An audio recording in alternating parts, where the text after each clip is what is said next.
representatives, as you know, Yes. of the ethnic media that serve the South Bay, Yes. and we're really thrilled to have you lead us off with an important discussion.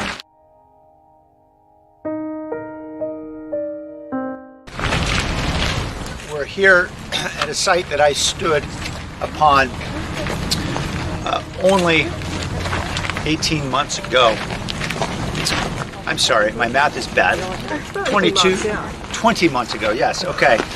So I last stood here about 20 months ago when we were announcing how we were committing dollars to help residents who were devastated by a flood in this neighborhood. Those were very trying times, we know, for thousands of families in our community.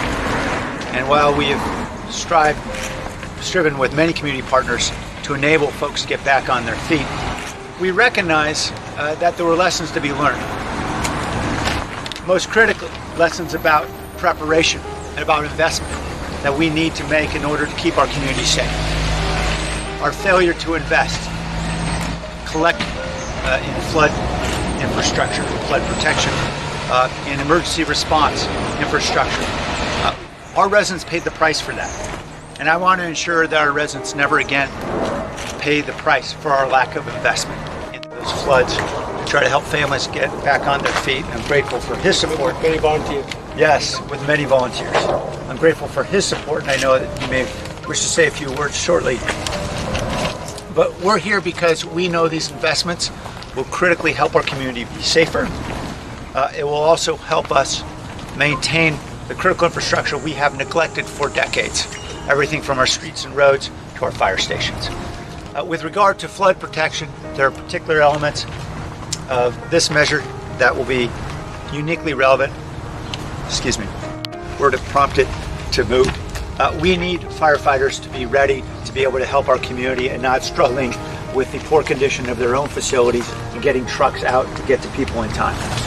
And what I think is really a monumental investment, we are telling voters that we will commit up to $50 million to buy land in the Coyote Valley. Why is this so critically important? Because we know there was the Coyote Creek that flooded that caused so much devastation in our community. We know that water comes from the Anderson Dam. It was the spillover of the Anderson Dam that caused the inundation in many of our neighborhoods. And we need to critically find a way to divert that water and store it before it gets into our neighborhoods and our dense areas of our city.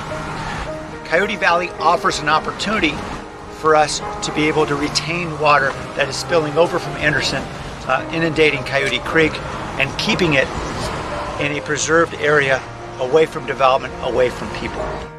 So this is an opportunity certainly to invest in our safety, but also to invest in our future, to allow our children to make good decisions with our resources rather than making those decisions for them. And so I'm proud to stand with many community partners in this effort, and I wanted to introduce a couple at this time. I know our our fire chief may be here in a moment, Robert Sepien. You probably see him in lots of videos that we're putting up these days to promote this effort. But I would like to first start with Ms. Min Nakdo. Ms. Min, thank you so much for being here. Kamun, thank you for being part of this announcement. I understand that you had managed to pull yourself and your family together after the floods. We're grateful for your perseverance, Kamun, and thank you for joining us and speaking out for Measure 2. Ladies and gentlemen, my name is Min Nakdo.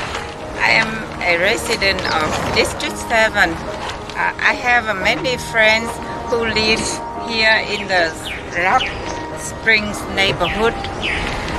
I visited my friends here in February of 2017 when Coyote Creek flooded and their home was damaged and their belongings were destroyed. We spent weeks cleaning up the mud and my friend lost everything in the flood. we work very hard to make our lives here, and experiencing the flood and the loss was very hard for us. So we cannot tolerate another flood. This is why we support the city of San Jose and Measure T. The things in Measure T that would help reduce the risk of future floods. So please join me in voting yes on Measure T. There were a variety of contributing factors to that. There was the rains, there was Anderson Dam, as the mayor mentioned. But one thing that we know can help reduce the flooding is if we can keep the water upstream, which is south of San Jose, so that it doesn't come down and overflow into the neighborhoods. And the most cost-effective way to do that is to preserve our natural floodplains and not let them get developed and get covered with asphalt and concrete, which means that the soil can't absorb water. And we can even enhance the soil by planting the kind of vegetation that helps it to absorb even more water. And this actually has a double benefit because then it helps us to recharge our drinking water aquifer.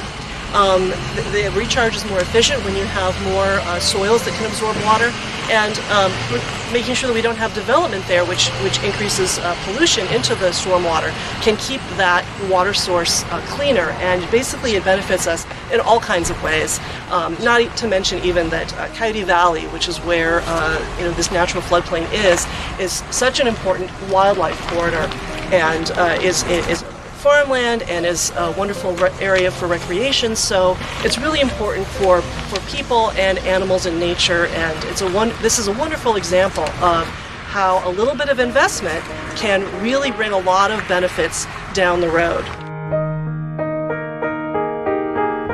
Not only that I'm honored and I'm touched because not only the community suffer a lot, but then the whole city suffer. And then out of that we have a very caring community. The mayor, not only that he's aware, but he actually rolled up his sleeve and his foot into this mud, into the slush, into the broken homes that we rebuilt for the past 20 years. But what comes next is a very smart way of helping prevent the future. About a year ago, the water board helped build the dike, but that's only half the measure. The other measure is reduce water, so this is Measure T. So not only does it help this particular flood area, the zone, the people, but it helps the whole environment, the whole region. So that's why I'm saying not only the good measure, good but very kind-hearted, but very smart. On that note, I'm honored and deeply honored and touched to welcome the mayor, everybody you see here. Most people are here are from the community, so it truly means a lot from their heart. Therefore, on that note, thank you and congratulate on your great measure, and a lot of you people. Sandy, we know her for 30 years. I worked in media helping the community. So therefore, on that note, I'm humbly thank you and welcome all. And we're looking forward for victory on that day and in the future. Thank you. First city in California to make a natural investment, a natural infrastructure part of its bond measure. And why San Jose? How did that happen? Well, why San Jose? I mean, San Jose has been taking a whole lot of steps in recent years in order to be more climate change aware and more environmentally friendly. I'm sure you're aware that we just had the summit, the climate summit in San Francisco, and we had a whole tour of Coyote Valley here, which was sponsored by the Open Space Authority, where we brought a lot of state and international even leaders to see what we're doing in Coyote Valley. So San Jose is really at the forefront of this kind of thinking. I don't know the exact answer to your question if you're saying is San Jose the first to do this in a bond measure, because I'm not familiar with all of the bond measures around in all of the cities. Do you happen to know anything about that? Or so to our knowledge, in California this is the first instance of putting natural infrastructure funding into a bond measure. We are aware that just 1 year ago in Houston, which had a disastrous flooding event about a year ago, they passed a $2.5 billion infrastructure bond that included over $200 million for protection of the natural floodplain. So We're elsewhere in the finally country. waking up Yes. to what watershed means. Right. And and it's better to get it done before you have a disaster like what Houston had, right? Right. Rather, So there was another question which I was going to ask the mayor, but maybe you could answer. One of our media asked me, who is the opposition to Measure T? Where are there anti-Measure T ads showing up? Is there a sort of effort against Measure T?